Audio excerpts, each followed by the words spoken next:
They're still at it now. This lad here, look here, I didn't quite get his face there. I've got good facials of about 10 to 12 people throwing bottles or bricks at police. 6:30 at Leeds train station. It's the last leg for the Millwall fans, but the cops are taking no chances. By the sounds of it, the Millwall fans have already got off the bus. There's a bit of chanting on the platform, but they've got a long journey ahead, so hopefully it'll be nice and quiet for them. When they were going home on the train, I was relieved, not only for myself and my staff, but to see that for people that's never seen anything like that before, it can be quite frightening. So relief when they're on the way home, definitely.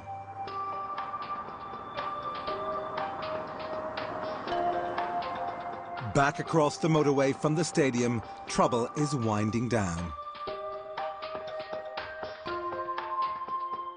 Once they go over that motorway bridge, we know they're on the back foot and they will disperse. We might have a little bit of sporadic disorder as we get rid of them, but largely, the further away from you get from the ground, the less likely it is for them to kick off. With few arrests made, they think they're safe. As they're unsuspecting, as they think it's all over, they're walking back, they haven't got the faces covered. So at a later date, we can sit down, we can have a look at who's throwing things, look at who's walking back, put faces to clothing, and then we can go forward with identifying them, and then we go down the lines of court. The police can go home knowing they've achieved their main objective for the day, keeping apart the two sets of fans. Police point of view, I don't think the sort of two opposing groups ever got within sort of distance to shake hands, never mind do anything else. From a CCTV point of view, you couldn't ask for anything better, and the quantity and quality that we've got will show no doubt in time in court. Coming up, high-tech detective work as police trawl the CCTV footage for evidence. We don't come to the table with suspects and we think they've done something. We know they've done something. And pay the thugs a post-match visit.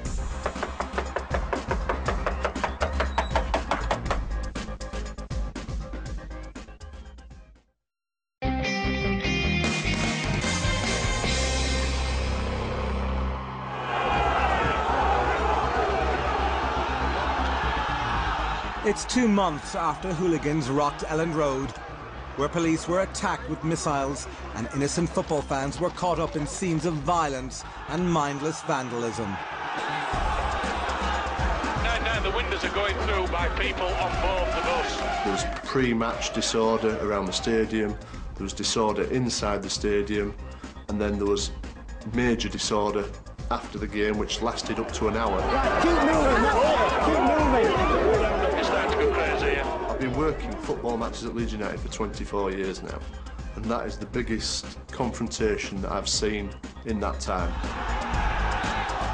Just a handful of arrests were made on match day, but everything was filmed on CCTV by a video van. We're going to start bricking in a minute, aren't we?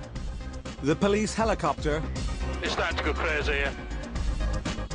And trained police spotters. We want people to know we're there. We want people to know that if they do anything wrong, they're going to get filmed. And we want people to be put off. And that's all part and parcel of the evidence gathering. Now the detective work begins. They are painstakingly trawling through the footage frame by frame, identifying suspects to build a case against them. That there is every camera that covered the game, whether it be evidence gathering cameras, the Leeds watch cameras, somewhere in the total of about 53 hours of footage to look through. The spotters, the evidence gatherers, have identified this guy here in a hoodie. This youth here is throwing stones, the odd bottle at police lines. So again here I've identified him as the grey hooped hoodie. I'll capture the image of him. We'll be able to take from that still, put him into a poster, and when it goes out to the press, I'm very confident that he will be recognised. He probably thinks he's quite clever throwing stones at the police. He does it week in, week out. But the difference is, he's come to do it at a football match. He's on camera. He's on camera, we can get the evidence, we can prosecute him. Well, the police work isn't finished even when the last supporter has made it home, and over the next few weeks there's plenty here to keep the officers busy, not least sorting out the thugs from the majority of ordinary football supporters out for just a good time. And as for the thugs, well, the CCTV footage is crucial for convictions.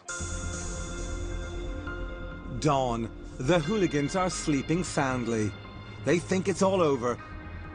But at Police HQ, officers are taking this one into extra time. The first subject that we've identified, we initially had him as grey hooped hoodie. The CCTV images have been circulated and the police know their suspects' names and where they live. It's time to blow the final whistle. We don't come to the table with suspects and we think they've done something. We know they've done something, and we've got video clips and evidence that prove what they've done. I think the important thing with football and hooligans is to have a good intelligence network, plan well, and try and keep one step ahead of them. These arrests are in complete contrast to the ones made on the day of the match.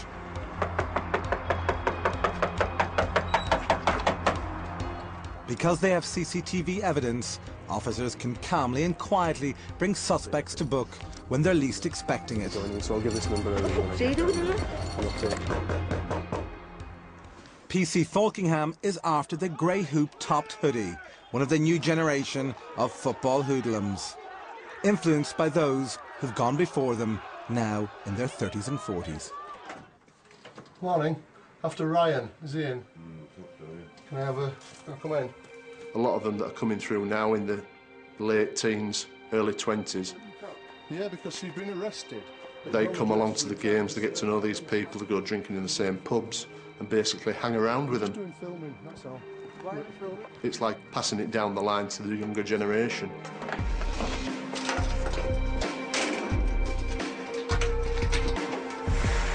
There were 14 arrests made on match day and a further 29 arrests in the following 6 months, all using CCTV footage as evidence. He's involved in throwing missiles at police. It's been captured on CCTV and evidence-gathering videos, and he's been identified from the videos as being responsible. The hooped hoodie got a 6-year football banning order and 4 months in prison. The bill for policing the football match came to £90,000.